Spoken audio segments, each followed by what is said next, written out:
ក្រឹមក្រឹមក្រហឹមល្វើយល្វើយ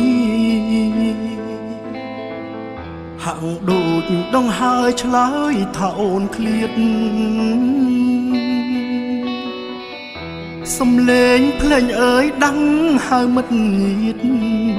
ពេលនេះអូនឆ្លៀតលួចទៅរៀបការបងធ្លាក់ខ្លួនឈឺព្រោះរោគស្នេហាស្ទើរសូនសង្ខារជីវ៉ាមកឌឺ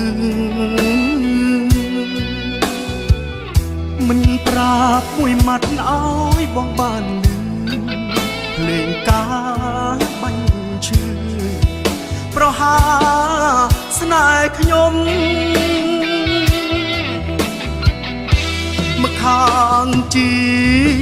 សង្សារម្ខាងទៀតស្វាមីអូនប្រឹងកាលៃបំផ្លៃចាំងទុំចោតពុកចោតម្ដាយថាអ្នកបង្ខំធ្វើមកអួនយំបន្លំភ្នែកញាតរៀបការចូលបងមិនខឹងទេមិនស្អប់មីកមេក៏មិនប្រច័ណ្ឌបើអូនឆ្លើយត្រង់បងមិនប្រកាន់តែនេះតូចតន់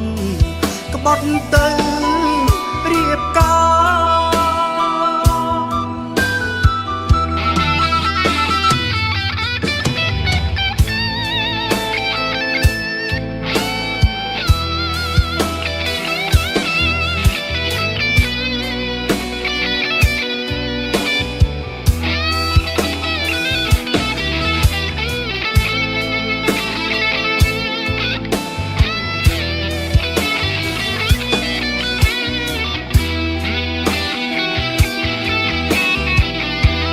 ខាងជាសង្សារម្ខាងទៀតស្វាមីអូនប្រឹងកាលៃបំផ្លៃចាំងទុំចោតពុកចោតម្ដាយថាអ្នកបង្ខំធ្វើមកអួនយំបន្លំភ្នែកញាត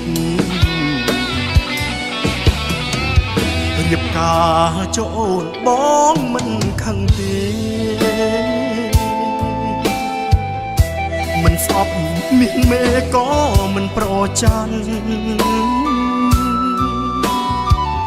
បើអូនឆ្លើយត្រង់ប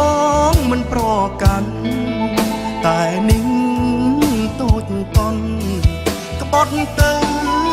រៀបការ